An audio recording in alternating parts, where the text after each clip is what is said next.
علاج سے میں نوازیں۔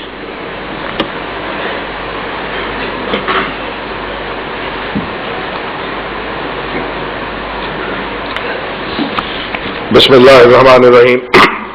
نحمدہ و نصلی علی رسولہ الکریم وعلی آلہ وصحبہ اجمعین۔ جناب محترم ڈاکٹر سار احمد صاحب، صدر جلسہ جناب ڈاکٹر صفدر محمود صاحب، جناب عاطف صاحب، جناب ذکی صاحب، مرزا صاحب، اور میرے دوستوں، ساتھیوں، بھائیوں اور بزرگوں، مصطفیٰ صادق صاحب بھی بیٹھے ہیں ماشاءاللہ۔ میری والدہ کے انتقال کو اگرچہ 1 ماہ سے زائد ہو گیا ہے، لیکن تعزیت کرنے والے جو ہیں وہ ابھی تک آتے ہیں، اور اسی لیے میں اپنی گفتگو ختم کر کے تو یہاں سے آپ سے اجازت بھی چاہوں گا، رک نہیں سکوں گا۔ ڈاکٹر صاحب نے جو کچھ فرمایا، ذکی صاحب کی گفتگو سے کچھ اس کا اندازہ ہوا۔ میں جو موضوع ہے اس پر گفتگو کرنے سے پہلے، میرے دوست ہیں امجد اسلام امجد صاحب، ان کی ایک نظم ہے، وہ مجھے بڑی پسند ہے، وہ پہلے وہ نظم سناؤں گا میں آپ کو۔ میرا خیال ہے وہ اس کے بعد میرا خیال شاید تقریر کی ضرورت بھی نہ رہے، کیونکہ فیض کے اشعار سنائے نا ذکی صاحب نے۔ اب فیض صاحب بہت بڑے شاعر تھے اور ہم ان کا احترام بھی بہت کرتے ہیں،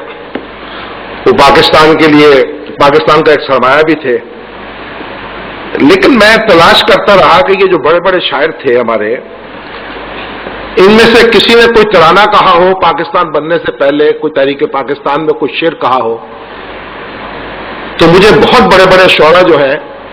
ان کا کوئی کلام نظر نہیں آیا کہ انہوں نے تحریک پاکستان میں کوئی حصہ ڈالا ہو اپنا۔ لیکن جب پاکستان بن گیا تو بھارت ظاہر ہے کہ ان کو شب گزیدہ شہر تو نظر آنی ہی تھی۔ تو ہمارے امجد صاحب کہتے ہیں، کرتے ہو تم جو بیٹھتے اٹھتے گلے کی بات، کرتے ہو تم جو بیٹھتے اٹھتے گلے کی بات، کہتے ہو تم جو کچھ بھی یہاں بہتر نہیں، کہتے ہو تم جو کچھ بھی یہاں بہتر نہیں، اور دیکھا نہیں ہے تم نے غلامی کی بے بسی، دیکھی نہیں ہے تم نے غلامی کی بے بسی، کرتے تم ایسی بات کبھی بھول کر نہیں، ان کی سنو کہ جن کی زبان مہر بند ہے، دیکھو انہیں کہ جن کا کہیں کوئی گھر نہیں، اے وارثان خطہ خوبان ارض پاک، شاید تمہیں ہمارے سفر کی خبر نہیں، اپنے بھی بدگمان تھے دشمن بھی تھا قوی، لگتا تھا جیسے حرف دعا میں اثر نہیں، اور اس خواب کے عقب میں تھے صدیوں کے رت جگے، اس خواب کے عقب میں تھے صدیوں کے رت جگے، یہ داستان طویل ہے کچھ مختصر نہیں، اور کیوں اپنے سر پہ خاک، یوں اپنے سر پہ خاک نہیں ڈالتا کوئی، یوں اپنے سر پہ خاک نہیں ڈالتا کوئی، لازم تو ہے ملال مگر اس قدر نہیں، اپنی برائیوں کی خبر ہی نہ ہو ہمیں، ایسی بھی کوئی بات میرے بے خبر نہیں، سوچو تو ہر ایک زخم دکھانے سے پیشتر، لازم خود اپنے آپ پر کیا ایک نظر نہیں، اور دیکھو تو کیوں ہے ہر طرف دیواریں بے حسی، دیکھو تو کیوں ہے ہر طرف دیواریں بے حسی، کیوں کر یہ دل گداز نہیں چشم تر نہیں، اور کیوں ہے چمن اداس، بہار گئی کہاں امید کے شہر پہ کہیں، کیوں امید کے شہر پہ کہیں کوئی ثمر نہیں،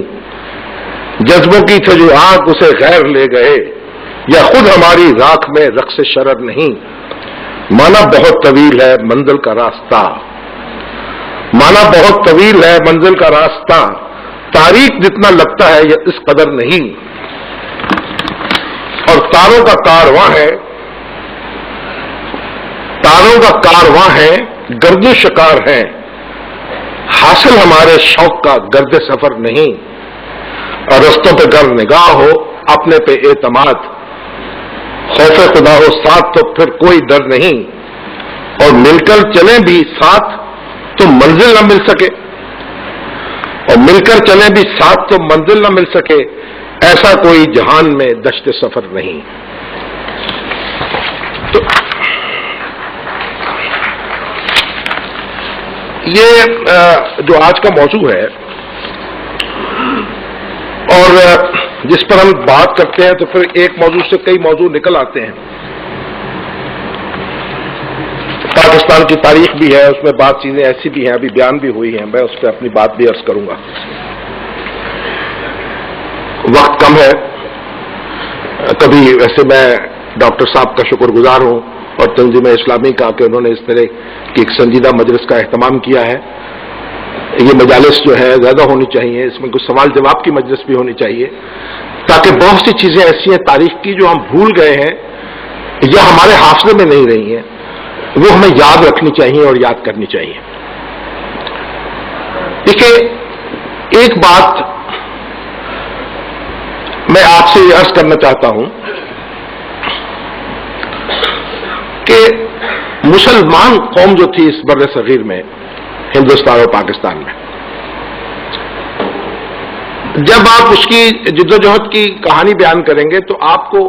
یہ دیکھنا ہوگا کہ اس کی حیثیت کیا تھی، اس کا معاملہ کیا تھا، اور اس کا موازنہ اس کے حریفوں سے یا کیسے کیا جا سکتا تھا۔ سلطنت مغلیہ کے زوال کے بعد پہلے ایسٹ انڈیا کمپنی کی حکومت یہاں قائم ہوئی، پھر اس کے بعد براہ راست ہم تاج برطانیہ کے ماتحت آئے، تو وہ جو 100 سال ہے تقریباً کمپنی کی حکومت کا، اس میں ہم کہاں سے کہاں پہنچ چکے تھے۔ تو اگر آپ اپنا دیکھیں کہ یعنی ہمارے جو ہندو بھائی تھے وہ تعلیم میں بھی آگے تھے، آگے ہو گئے تھے، اور ان کا یعنی یہ جو معیشت کا جو میدان ہے اس میں بھی بہت سرگرم تھے۔ آپ کو پتا ہے کہ پاکستان جب بنا ہے تو میرا خیال ہے یہاں مال روڈ پر اور انارکلی میں 1 یا 2 دکانیں جو تھیں وہ مسلمانوں کی تھیں۔ تو یہ جو بزنس ہے اور بینکنگ ہے، انشورنس ہے، اس طرح کے کام ہیں، ان میں کوئی مسلمان لوگ تو اس زمانے میں کہتے تھے کہ حساب جو ہے وہ مسلمانوں کے لیے بنا ہی نہیں ہے، انہیں پڑھنا ہی نہیں چاہیے۔ تو